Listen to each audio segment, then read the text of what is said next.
Good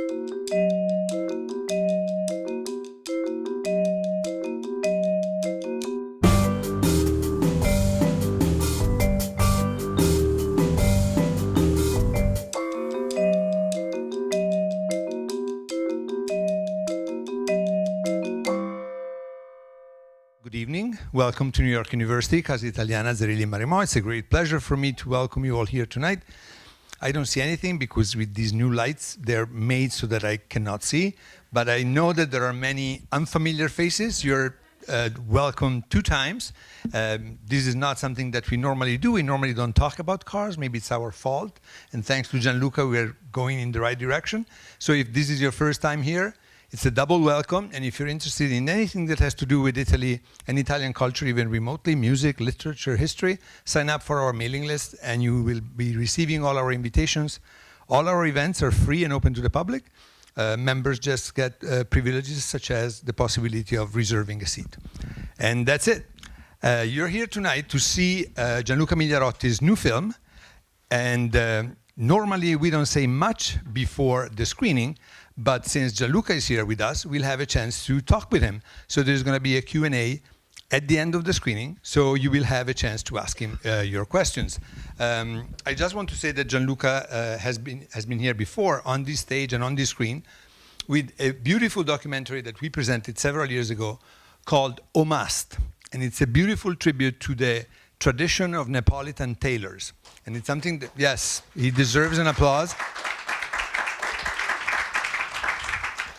And even if you might think that there isn't much to do between tailors that have been doing the same job with patience, precision, meticulousness, and these cars, think again. And think about the style, the beauty, the elegance that is common to both these trades, cloth making and car making. And I think it's in this line of exalting, celebrating Italian creativity, and the special Italian gift for design, elegance, and beauty, there is the line of continuity between the 2 works by Gianluca Migliarotti, the one we presented several years ago and the one we are about to see tonight. So you're here to see Driving Dreams. It lasts approximately 52 minutes, and at the end we're going to have Gianluca for a conversation. But before we start, I would like to ask you to warm, very welcome to the stage of Casa Italiana, Gianluca Migliarotti. Thank you.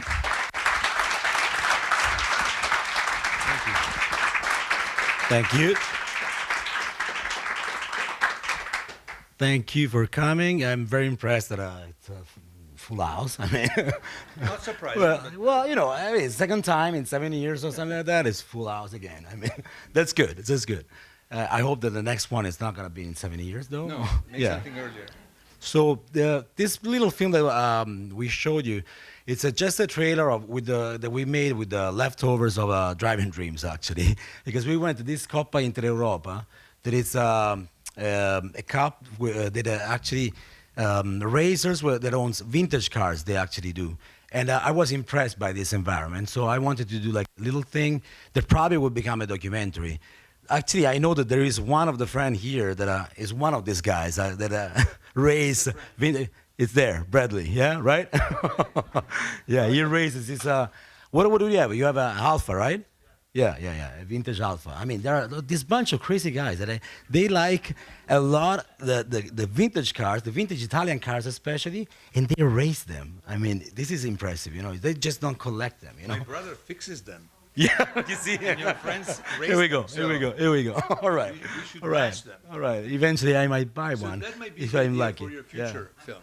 Yeah. But before we see that, we Yeah. have Driving Dreams, 52 minutes. Stay with us also for the conversation. All Thank right. you, Gianluca. Thank you. Very Thank much. you.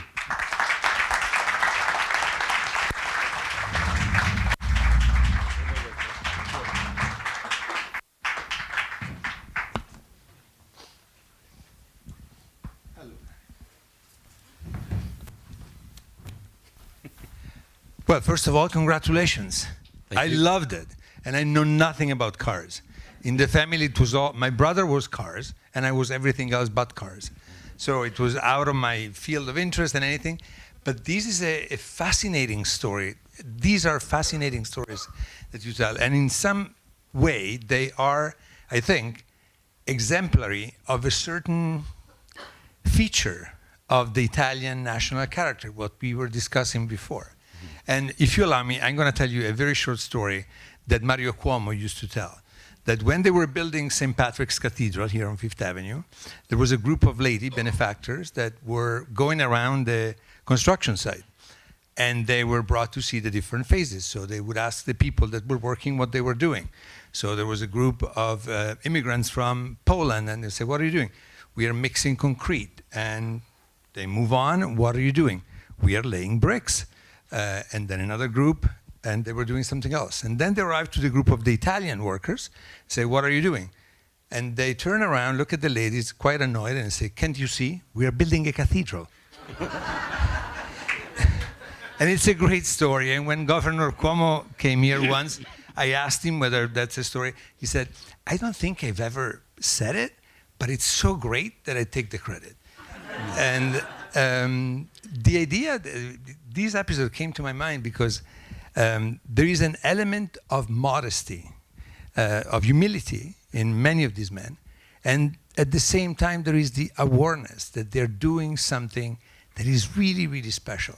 When I think it's Guerra, the name of the, and he says, I'm not a designer.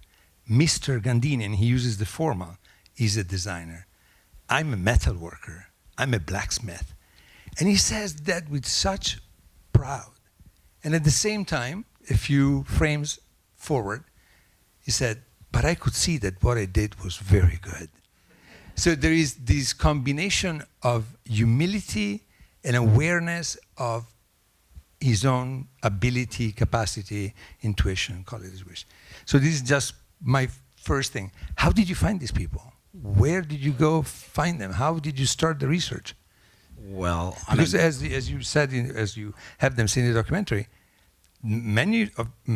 some of these names are very famous and very recognizable, but some others are not known at all. No, not so really. how did you go about? I wrote the documentary with a pal that's called Daniel Tomicic. He's what they call a petrol head. Something like that? A what? A petrol head. So okay. Yeah, you know what I mean. Yeah. So this guy actually made the research for all these hidden figures, let's say. So, and Giancarlo Perini, that is in the film, that is actually a journalist, one of the first, I think he's the founder of one of the first automotive magazine in Italy, actually introduced us to some of them, because some of them, they don't want to talk really. Like Gandini, for instance. Gandini is someone that doesn't really like to talk. Then, when we arrived there, actually, we had to stop him because I think that when he allows you, then it's over.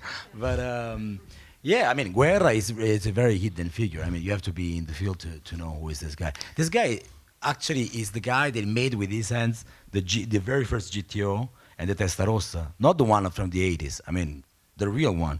That now that's not the most important detail, but I mean, they sell these cars at the auctions now, I think, for 30 million or something like that, the GTO especially. So, I mean, this guy, he made some real beauty, like just from scratch. Because this is not your field. You come more from fashion, design, clothing industry. That's your upbringing, that's your background mostly? Well, I don't know what your relationship. Honestly, what was your relationship with sport cars before doing this film? Well, to tell you the truth. Yeah, when I was 12, I used to design cars. There you go. Because my neighbor was like 10 years older than me. Was a Greek student that was studying medicine, but he liked cars. He introduced me to this world. I always liked cars and motorbikes. Okay, so this guy instead it was like teaching me how to design, how to draw cars. Then my designs were not having very much success in the family, so nobody really cared. So I stopped. But at that moment, I really wanted to be a designer, a car designer. I wanted to be Giugiaro, which is the only one that is not in my film. He refused to be in my film, so I was really dissatisfied about that. But anyway, yeah.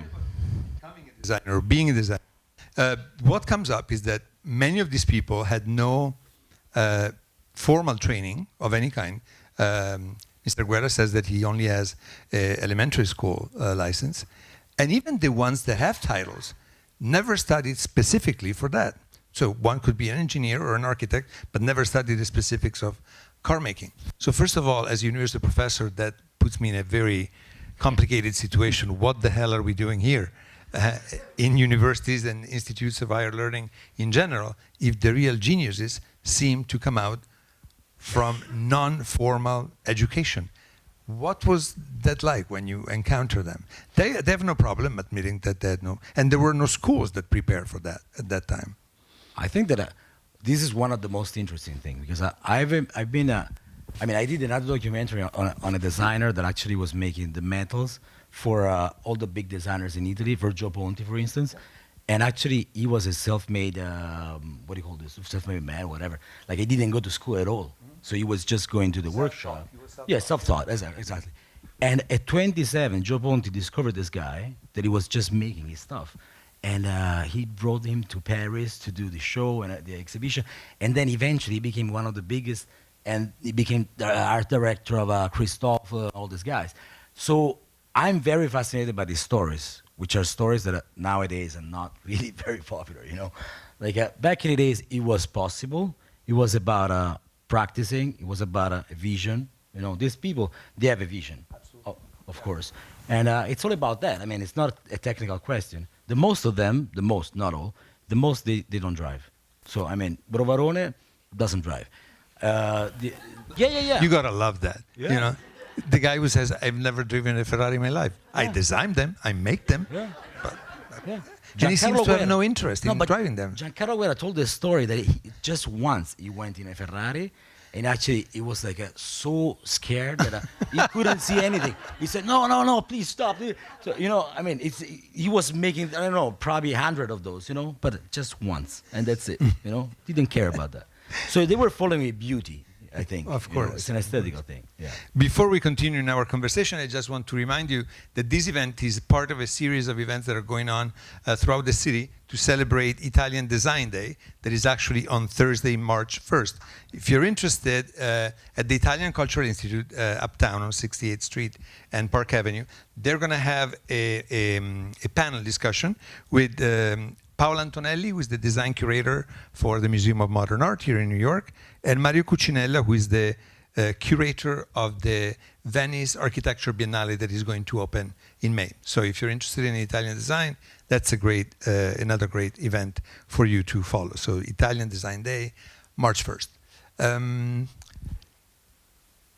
Do you have any question from the audience? I don't want to monopolize this conversation also because I know nothing about cars. I learned a lot, but so maybe you have more stimulating questions for Gianluca. No question. No questions? Yes, sir. I'm curious, did you get a chance to get into these cars and drive with them, or was that just like a second one? The question is if you had a chance to get into these cars and ride them or not. No, because I don't shoot myself. So when we did a couple of shots in a couple of cars, very small, like the Countach or the Dino, just one camera over who could stick in. So and it wasn't very. I mean, I like to drive. I don't like to sit, you know, on the side. You know, that's not fun. So no. Yes. I don't have specific questions, but I really love how your work, you're focusing on these Italian crafts that have been passed down and are generally being practiced by more elderly people that you're showing in film.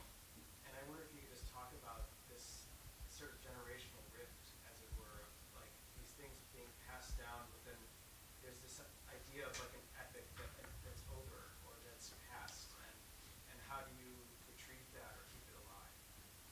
Well, in this case especially, I think it's over. I think it's not something that is really going anywhere. Because, I mean, car design, as you might know better than me, and technically also, I mean, Italy is not really there, you know. It stopped like in the early 80s, I think, to develop really serious stuff. But now, I mean, Ferrari is the But thing. look, I mean, it's not. Yeah. It's not Are there common. other places where they make cars like that? No. like this way, but you don't make cars anyway this way anymore, you know. So it's not only in make Italy. one-off. Yeah. They will make, in Italy, there are still some factory that they do one-off, like, but it's like we're talking about at least 1 million euros for a car. Yeah. If you take the base of an existing car, you know. But then, I mean, for some people, for a small amount of people, but these guys, I mean, they were making cars for, you know, even, of course, for wealthy people, not super rich, you know. It's a different thing. It was more common. It was like a tailoring a little bit, you know. Between bespoke and made to measure somehow to go back to your previous to your past. You're right. Yes. These cars, some of them are still used in things like hill climbs, and they get beat up and damaged, and they get repaired. Who repairs them? Who repairs these cars when they are used in races or? Well, for example, those guys that are in the film, the Lopane, Officina Lopane, they actually remake completely the cars. You know, as you can see, they actually use now better technologies. Like they use a scanner, for instance, and they can actually replicate better than the original Ford. Because if you can find coaches like that are still around, piece of coach and stuff, sometimes they don't fit. They explain me. They're not really well done. So they're very artisanal. So they make like new pieces. Very expensive though. I mean, we know that. Yeah. Yes. I think I have to congratulate with you because this is a work of poetry for me. Thank you. Because I can tell you, I have a son that when he was 6, he started designing films. And I have 2 of them still. Now in the last few years, he was working with Photoshop completely, you know, changing, completely the design. So using creativity in a different way. And he's crazy about cars. You know, probably if he had the money, or if I had the money, he could have been an incredible racer, especially rally, because in our region we are very popular with the Monte Carlo rally, with the Sanremo World Champion rally, and Monte Carlo, of course. So the Stratos over there was one of the most incredible examples of that time. So I would like to give him a copy of this film. It will, where can I find a copy? We didn't make DVDs actually. You can find this now on Amazon Prime. Amazon So Prime, yeah. before you saw that there were login information. If you're not logged in, log in when you go home. Let people know about this film. Right on the social media, Amazon Prime, they can see the whole film. And then in 2 days, also the discussion between me and Gianluca is going to be available on the website of Casa Italiana. So you can add that. So Amazon Prime is the way to go to see the film. Yeah. Thank you. Thank you. Grazie, Eugenio. Yes. At the beginning, we saw the trailer from Monza with the racing and everything. Are there other parts of this documentary that you cut out and not put in, that you would want to put in? Well, there are so many. Yeah. I mean, we spoke with these designers and craftsmen and stuff for forever, and we have so much material that I wanted to edit. I asked the distributor if he was interested in doing like a small biographies, like 20 minutes cut or stuff like that. But he said, I don't know about that because he's not into car, of course. And so I was thinking to do something like that, but honestly, I don't know. Shot many hours.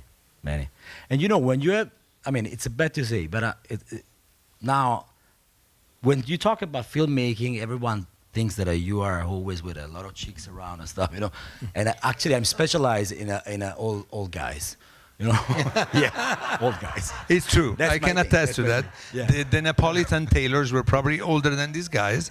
All gentlemen. Yeah. True. I have this thing that because I think that the stories are so amazing, and the way they can synthesize, in few words, the experience and the knowledge. It's very different than probably a young person or whatever.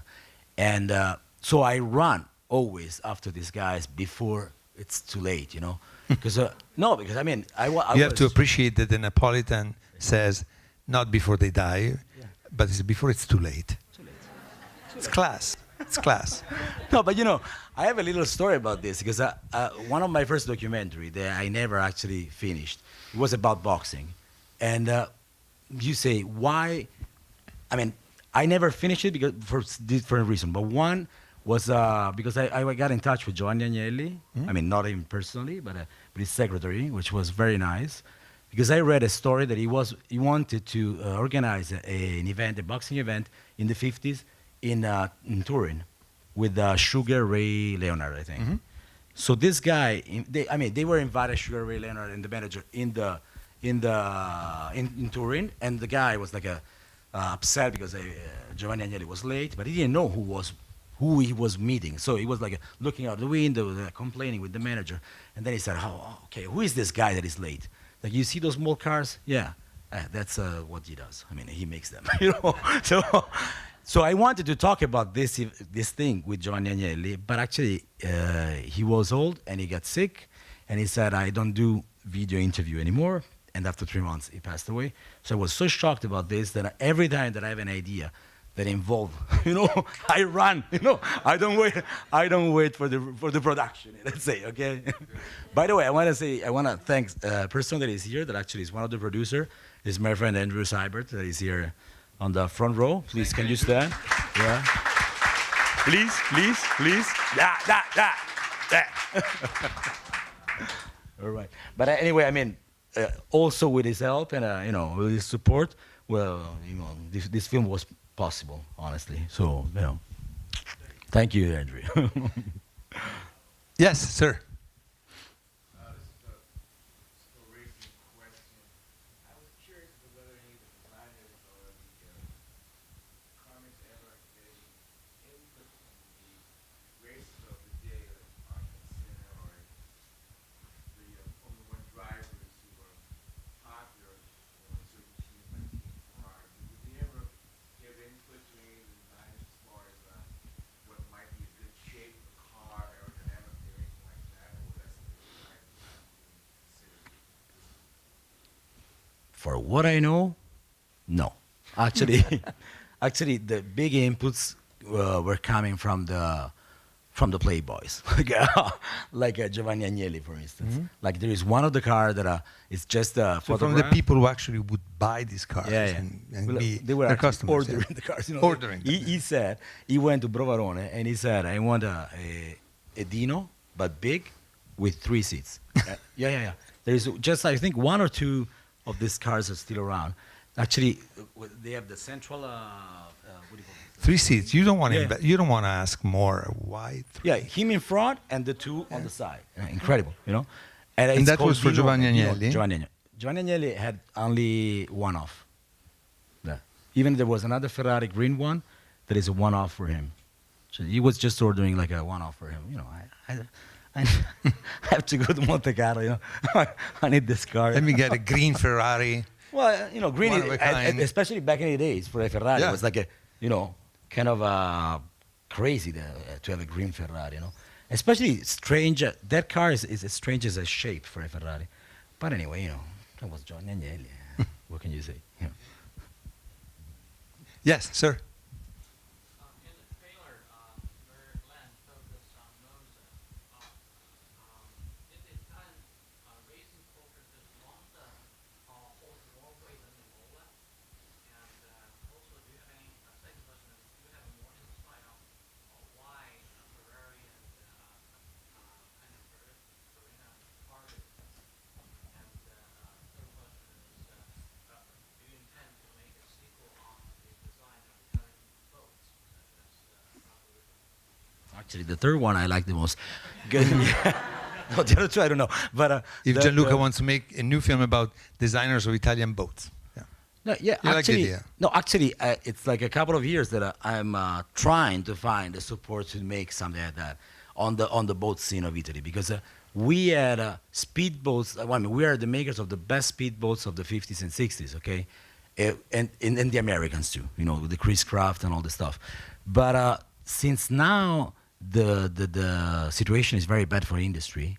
So it's very difficult to talk about that.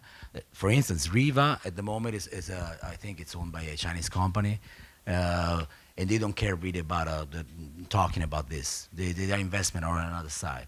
So it's very difficult really to fund this film, you know. Even for this one, I mean, in Italy it's difficult to fund films. So, you know, the topic is beautiful, it's aesthetically amazing. There are still all these craftsmen around. They make the wooden speedboats, or they restore them. So even on the lake of Lake Iseo in Italy, I mean, the scene is huge, is where Riva is. It's very interesting to do this kind of stuff, but it's very difficult, very difficult. But anyway, it's on the paper. The other questions, honestly, the Pininfarina thing, I don't know anything about that. Yeah. I have a question, and then I'll go to you. In a part of the film, you discuss, and they talk about how relevant Italian designers were on the European car scene, so not only in Italy. Now, these ones, of course, they're associated with Giugiaro, Pininfarina, Bertone, that are Italian signature things. But then it comes out that they were basically everywhere. So that once they've acquired these skills, this knowledge, and I think also this sense of style, then they would be brought into other European company. Is there a case of somebody that left Italy and never came back? No, I don't think so. Like Ercole Spada, for instance, was in Germany at BMW in the 90s for 10 years. So all the new BMW from the 90s, the big Series 7, which was actually, he had a sketch in the back where we interviewed the guy. I mean, he changed it completely, the line of BMW. It was a revolution at the moment and stuff, and it was a bestseller. So all of them, they had an incredible experience, you know, outside Italy. But I don't think that anybody moved. Actually, it's the opposite. There is one guy that actually passed away last year, Tom Charda. He's the only American that actually, he wasn't declaring himself American. He was saying that I'm almost Italian, because even though he speaks, you know, Italian but with an American accent, because he moved to Turin when he was 21 or something like that, and he never came back. So just to make cars. So it's interesting, this thing, you know. They were going to Turin, and nobody was going out, you know. Thank you. Yes, Salvatore. So, after seeing, I think I saw most of your documentaries that you've done between Omas, Piccolo di Antonio, Lino Sabatini, these guys. You have a fan club here, Gianluca. Even the one that you're using about the store in Milan, I believe that specialized in cutlery. Yeah. And I think it's interesting how kind of the common denominator among all these personalities that you seek out before it's too late is that they kind of shake it out of their sleeve. Like whatever they do, they're designing the most beautiful. That's known the world over as being the most beautiful designs in their respective fields. And I was wondering, and they tend not to be educated in that field. So I was wondering what you think, what's the magic that all these artists can share that permit them to make what they make. Well, What's the so, magic? I think it's pretty easy. I mean, it's the passion, because I mean, he was talking about this guy that I made a documentary on. He had this store for 8 years in Via Monte Napoleone. He was the only craftsman in Via Monte Napoleone, because all the others were boutique and stuff. The name was G. Lorenzi, the boutique. I mean, the store, and they were actually selling knives. But beside knives, I mean, they were making all the custom-made, whatever you want, you know, for the countryside, for home and whatever. Incredible stuff. I knew this place since when I was 17, because I like to smoke cigars, and I was always fascinated in all this stuff. I started pretty early. So, and so I was spending a lot of time in there, and it was like a kind of a museum. And when I actually interviewed this guy, even this guy, I mean, he spent all his life chasing knives and quality. Is the store still there? No, they closed it. That's why I did it.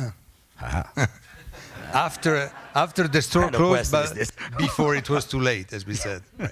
Actually, we were there the very night that they closed, actually, you know. Yeah, terrible. It was terrible. And there is something to also go back to Salvatore's question and how we started our conversation. There is a new biography of Leonardo da Vinci out. I don't know how many of you read it. And one of the ideas of the biographer is that if we have a genius like Leonardo da Vinci, is because he was an illegitimate son. Being an illegitimate son, he didn't have a formal education.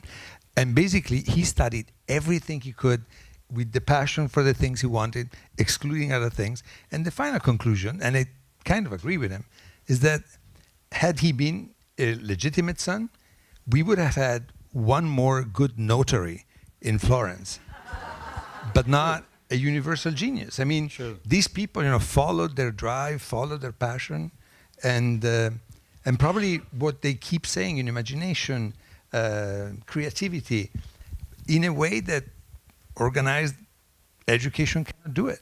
Yeah, I agree. And they're going to fire me tomorrow from New York University for having publicly encouraged people not to go to schools. Well, but it is a difficult, It is. battle, that thing, because I respect a lot academic and all this stuff, but honestly, when I talk to these guys, it's really fascinating, especially the route that they actually took. It's very difficult what they did. It's very, very magic. Passion is a word that it's a kind of overused to me, but I don't know how to explain differently. It's a call. It's something that you just want to do that, and you do that. Kind of, yeah. They have the sense of that, and they go for it. Yeah. Yes. I was wondering if any of these designers came to the U.S. or any of that influenced General Motors and making Cadillac and the cars of those days, and the design of those cars. I wish they did, but it seems they didn't.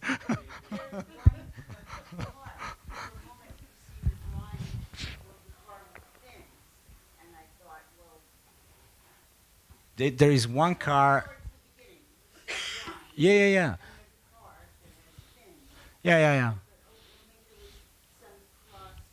No, it's because the big guys in the movie business in Italy, they were importing for themselves American cars. As you can see in the Dolce Vita and all these movies, okay? So there were some American cars in Italy. So people were like fascinated by that. And some of these designers were fascinated and they were making an exercise with them. Like you can see one-off car there was a Lancia that actually it's owned by this collector that is in the film, Corrado Lo Presto, that is completely inspired by an American car. Never get to the production though.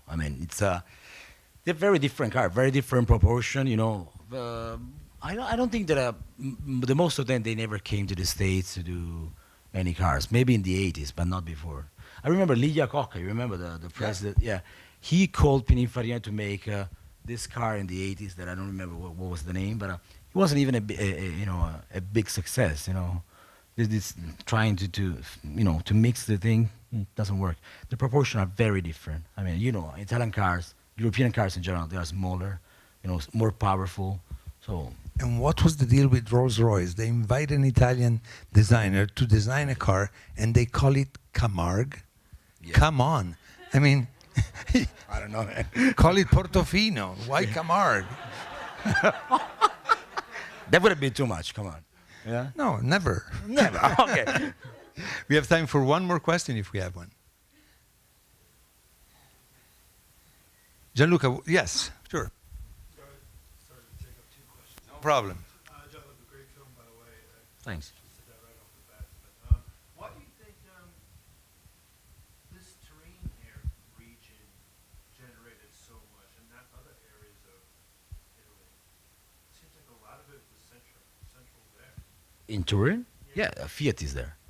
The car scene was there. Yeah. The industry was there. So is everything after Fiat anyway? Because all the coach makers, they were around. Because when they explained me that when they were making prototypes, it's not like nowadays that they use plastic and all this stuff. Actually, you had to make the actual car with the metal, with the battilastra and everything. So there were all these coach makers making a lot of prototypes because they didn't. At the same moment when they are starting a new project, they make probably 10 cars. So there was work for everybody. I don't know how many projects they were making. A lot of cars that they were never made or they are not functional and stuff like that. Actually, there are some cars that are still not functional, and some crazy collectors is trying to make it functional. One American guy, for instance, that bought this Ferrari Modulo, which is one-off.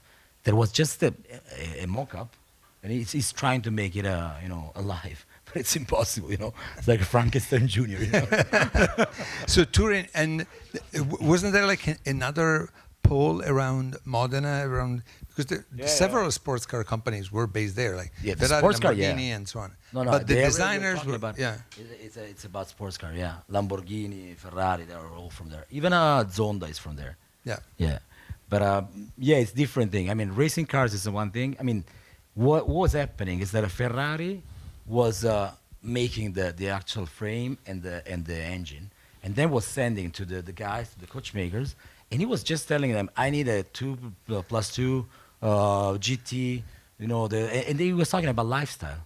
He was talking about like to go on, I don't know, in Nice, and they were okay, I understand. Okay, let's make, That's why they were making the wireframe, and Guerra was like, putting the fake, I don't know what to call this, ingombri.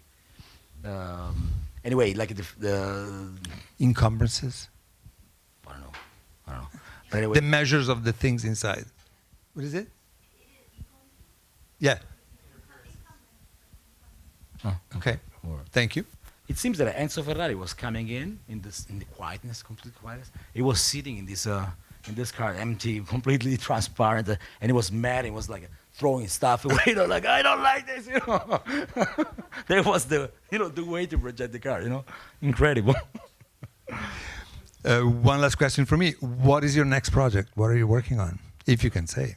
Yeah, I'm working on a Film-wise. documentary. Yeah, of course. I'm working on a documentary on Vibram, that you in the States call as Vibram, that actually is the soul maker. And they have 80% of the market. Nobody knows. Worldwide. Worldwide. And not many people knows that actually Vibram stands for Vitale Bramani, which is a guy from Milan that used to be a falegname, come si chiama? Carpenter. A carpenter, and he discovered alpinism, and then he was very good in climbing and all this stuff. Then there was a tragedy, and he was the guide. He felt so bad about that, he was so shocked that he invented this. There was rubber sole because it was because of the screws that happened. This thing. So he invented these rubber soles, and he registered, he patented them, and now they're all over the place. They have 80% of the market. And it's a very interesting story, this. Yeah. Great story. Great So story. we hope to have you back for that. And in the meantime, please let people know about Driving Dreams on Amazon Prime. And let's thank again Gianluca Migliarotti. Thank you very much.